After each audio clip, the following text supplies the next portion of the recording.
الحمد للہ الصلاۃ والسلام علی رسول الکریم اما بعد فاعوذ باللہ من الشیطان الرجیم بسم اللہ الرحمن الرحیم رب اشرح لی صدری ویسر لی امری واحلل عقدۃ من لسانی یفقہوا قولی اللہم فقہنا فی الدین آمین۔ السلام علیکم ورحمۃ اللہ وبرکاتہ۔ امید ہے آپ کے رمضان اچھے گزر رہے ہوں گے سب کے۔ آج کے مختصر دورہ قرآن کریم کے سلسلے میں ہم سورہ ابراہیم پڑھنے جا رہے ہیں۔ یہ 14ویں سورت ہے قرآن پاک کی، اور اس میں آیات کی تعداد 52 ہے، 52۔ سورہ کا نام ابراہیم ہے۔ یہاں پہ بھی، اس سورہ میں بھی یہ حوالے کے لیے ہے، کیونکہ آیت نمبر 35 میں حضرت ابراہیم علیہ السلام کا نام آیا ہے۔ ایسا نہیں ہے کہ پوری سورہ جو ہے وہ حضرت ابراہیم یا ان کے قصے کے متعلق ہو۔ کچھ آیات ہیں جو ان کے متعلق ہیں۔ زمانہ نزول کے لحاظ سے یہ سورہ مکی ہے، اور سورہ کے اندر کلام کی شدت اور مضامین جو ہیں وہ اس بات کی طرف اشارہ کر رہے ہیں کہ یہ قریش مکہ کی شدید مخالفت کے دور، یعنی مکہ کے جو مکہ مکرمہ میں آپ کی زندگی کے دور رسالت کے 13 سال تھے، اس کے آخری دور میں نازل ہوئی ہے۔ اچھا، مرکزی مضمون وہی ہے جو اس سے پہلی صورتوں میں بھی تھا، کہ کفار اور مشرکین کو تنبیہ کہ وہ اسلام قبول کریں، جو تعلیمات حضور اکرم صلی اللہ علیہ وآلہ وسلم اس معاشرے میں پہنچا رہے ہیں لوگوں کو، تو اس کو ایمان لائیں، اور ساتھ ہی ان کو قیامت میں آنے والے سخت عذاب سے ڈرایا گیا ہے۔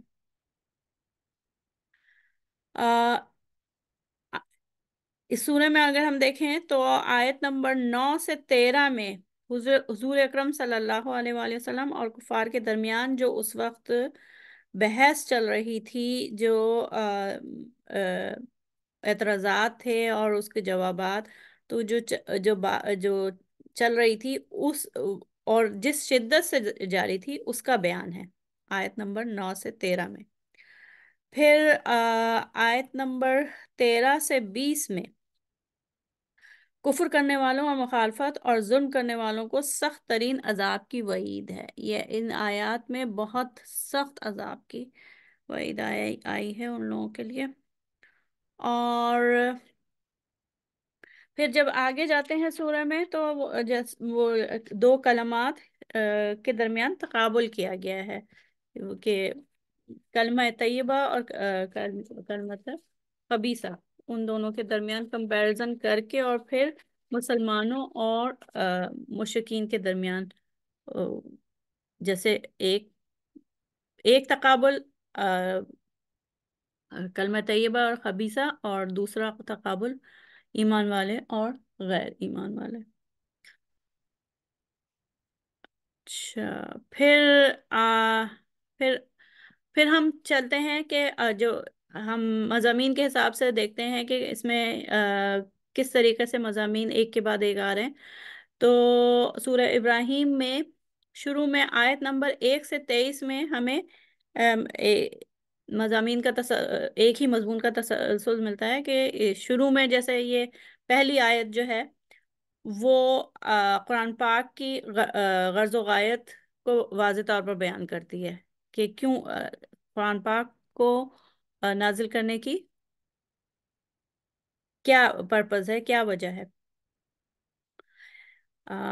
یہ کتاب جو کہ ہم نے تم پر نازل کی تاکہ تم لوگوں کو اللہ تعالیٰ کی رضا سے اندھیروں سے نکال کر روشنی کی طرف لاؤ، اس خدا کے راستے پر جو زبردست اور اپنی ذات میں محمود ہے۔ پھر دوسری اور تیسری آیات بتاتی ہیں کہ اس سورہ کے پہلے مخاطب کفار اور مشرکین ہیں۔ دوسری اور تیسری آیات جو ہیں وہ یہ بتا رہی ہیں کہ جو یہ سورہ ہے یہ کفار اور مشرکین کو مخاطب کرتی ہے۔ پھر آیات 9 سے 14 حضرت موسیٰ کے ذکر سے شروع ہو کر اس بحث کے بارے میں بتا رہی ہیں جو پہلے آنے والے انبیاء اور ان کے منکرین یعنی جھٹلانے والوں کے درمیان ہوا کرتی تھی۔ اس کے بعد 13 سے 20 وہی کفار کے لیے، جھٹلانے والوں کے لیے سخت عذاب کی وعید ہے ان آیات میں۔ اس کے بعد آیت نمبر 21 سے 23 وہ قیامت کے دن ان کافروں کے ساتھ ہونے والے واقعات کے بارے میں بتاتی ہیں۔ آیات 21 سے 23 کہ ان کو کوئی مدد میسر نہیں ہوگی، نہ ہی ان کے خداؤں کی طرف سے جن کو وہ پوچھتے تھے، اور نہ ہی ان کے لیڈروں کی طرف سے۔ تو نہ تو ان کے لیڈر ہی ان کے کسی کام آئیں گے، اور نہ ہی وہ خدا جن کو وہ پوجا کرتے تھے۔ دوسرا حصہ وہ ہم دیکھتے ہیں کہ آیت نمبر 24 سے 34 تک تو مضمون تھوڑا مختلف ہے، تو اس لیے آیت سے 24 سے 34 تک ہم کہتے ہیں کہ یہ دوسرا حصہ ہے مضمون کے اعتبار سے۔ اس میں ایک اچھے اور برے کلمے کے درمیان تقابل ملتا ہے کہ کیسے وہ اپنی بنیاد، اساس اور اثرات کے لحاظ سے ایک دوسرے سے بالکل مختلف ہوتے ہیں۔ اسی طرح ایمان والوں اور کفار کے درمیان تقابل ہے کہ ایمان والے صحیح سیدھا عقیدہ رکھتے ہیں، کلیرٹی ہوتی ہے ان کو بالکل کہ انہوں نے کیا کرنا ہے، صراط مستقیم پر عمل کرتے ہوئے نیک اعمال کرتے ہیں، شکر ادا کرتے ہیں اور عاجزی اختیار کرتے ہیں، اور پھر آخر کار وہ اللہ تعالیٰ کی رحمت سے جنت میں داخل ہوں گے۔ اس کے برعکس منکرین اور کفار حق کو جھٹلاتے ہیں، جب حق سامنے آتا ہے تو اس کو جھٹلاتے ہیں اور اللہ تعالیٰ کے آگے ناشکری اور استکبار کی روش اختیار کرتے ہیں، لہٰذا وہ شدید عذاب سے دوچار ہوں گے۔ تو یہ ان آیات میں یہ مضامین بیان ہوئے ہیں۔ پھر ہم تیسرے حصے کی طرف چلتے ہیں، اور اس میں جو ہے وہ یہ جو تیسرا حصہ ہے آیت نمبر 35 سے 52 ہم دیکھتے ہیں۔ اس میں یہ کہ آیت 35 میں حضرت ابراہیم علیہ السلام کا ذکر آتا ہے، اور حضرت ابراہیم علیہ السلام کا جو ذکر آتا ہے آیت نمبر 35 سے آتا ہے، اور اس میں 41 تک 35 سے 41 تک حضرت ابراہیم علیہ السلام کے متعلق آیات ہیں۔ اس میں انہوں نے اپنی اولاد کے لیے دعا کی ہے، اسپیشلی اولاد کی ہدایت کے لیے اور دونوں جہاں میں ان کی بہتری اور خوشحالی کے لیے۔ اور پھر اس کے بعد آیت نمبر 42 سے آپ صلی اللہ علیہ وآلہ وسلم سے براہ راست خطاب ہے، اور آپ صلی اللہ علیہ وسلم کے ذریعے سے دوسرے مومنین سے خطاب ہے، یعنی کہ ڈائریکٹ خطاب آپ صلی اللہ علیہ وسلم سے اور انڈائریکٹلی تمام مومنین سے۔ اور آیت نمبر 42 اور 43 آیت نمبر 42 اور 43 42 43 میں ہے کہ ظالم لوگ اپنے انجام کو ضرور پہنچ کر رہیں گے۔ ظالم لوگوں کا جو انجام ہے وہ ضرور ان کو مل کے رہے گا، ان کی سزا۔ اور پھر آیت نمبر 44 سے 47 میں ہے، ان آیات میں بھی آپ صلی اللہ علیہ وآلہ وسلم کے ذریعے سے خاص طور پر مومنوں کو تاکید ہے کہ وہ اللہ تعالیٰ کے وعدے پر پورا یقین رکھیں کہ جزا اور سزا ضرور برپا ہونے والی ہے، کہ اللہ تعالیٰ جو ہے وہ جزا اور سزا جو اللہ تعالیٰ کا قانون ہے اور وعدہ ہے وہ ضرور برپا کرنے والا ہے، جیسا کہ آیت نمبر 47 میں ارشاد ہے، بس اے نبی تم ہرگز یہ گمان نہ کرو کہ اللہ بھی اپنے رسولوں سے کیے ہوئے وعدوں کے خلاف کرے گا۔ اللہ زبردست ہے اور انتقام لینے والا ہے۔ پھر آیت 48 سے 51 میں روز قیامت کی ہولناکی اور اس کی منظر کشی کی گئی ہے۔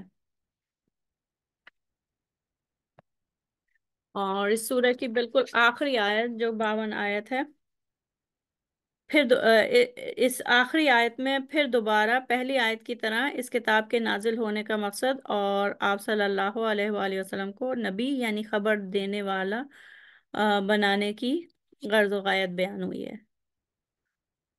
میں اس کے ترجمہ پڑھتی ہوں۔ یہ ایک پیغام ہے سب انسانوں کے لیے، اور یہ اس لیے بھیجا گیا ہے کہ ان کو اس کے ذریعے سے خبردار کر دیا جائے اور وہ جان لیں کہ حقیقت میں خدا بس ایک ہی ہے، اور جو عقل رکھتے ہیں وہ ہوش میں آ جائیں۔ تو یہاں پہ یہ سورہ آیت نمبر 52 پہ سورہ ختم ہوتی ہے۔ اس کی تھوڑا سا ریویژن کر لیتے ہیں کہ اس کا مرکزی مضمون جو ہے یہی ہے کہ مشرکین اور منکرین کے لیے تنبیہ اور ان کو قیامت کے عذاب سے ڈرانا، اور نہ صرف قیامت کے بلکہ اس دنیا کے بھی۔ اور اس کے بعد اس کے 3 حصے ہیں۔ مضامین کے حساب سے اگر مضمون کے اعتبار سے دیکھیں تو 3 حصے ہمیں دکھتے ہیں کہ شروع کے 23 آیت میں جو ہے وہ بتایا گیا ہے جو مخالفت ہوتی تھی اور جو اعتراضات کرتے تھے نبیوں سے، انبیاء سے، وہ ہے۔ اور پھر یہ جو بحث ہوتی تھی جو مخالفت ہوتی تھی، اس کے ان آیات کے بعد پھر ان کو بتایا گیا ہے کہ ان آخرت میں ان کے لیے کیا عذاب ہے جو کفر کرتے ہیں۔ پھر 24 سے 33 اس میں 2 تقابل کیے گئے ہیں۔ ایک یہ کہ کلمہ طیبہ اور کلمہ خبیثہ اس کے درمیان، اور ایک مثال ہے جیسے، اور اس کے بعد پھر مومن اور کافروں کے درمیان تقابل ہے۔ اور اس کے بعد آیت نمبر 35 سے 52 ہمیں اس میں حضرت 6 آیات تقریباً 6 آیات حضرت ابراہیم علیہ السلام کے متعلق ہیں۔ انہوں نے اس میں دعا کی ہے اپنی اولاد کے لیے۔ اور پھر آیت نمبر 42 سے جو ہے وہ آپ صلی اللہ علیہ وآلہ وسلم سے براہ راست خطاب ہے اور انڈائریکٹلی مومنوں سے۔ اور پھر اس میں بتایا گیا ہے کہ وہ یقین رکھیں کہ اللہ تعالیٰ کا وعدہ سچا ہے اور اللہ تعالیٰ ضرور بضرور سزا دینے والا ہے ظالموں کو۔ تو یہاں پہ یہ صورت کا اختتام ہوتا ہے، دعا کے ساتھ ختم کرتے ہیں۔ سبحانک اللہم و بحمدک نشہد ان لا الہ الا انت استغفرک و نتوب الیک۔ السلام علیکم ورحمۃ اللہ وبرکاتہ۔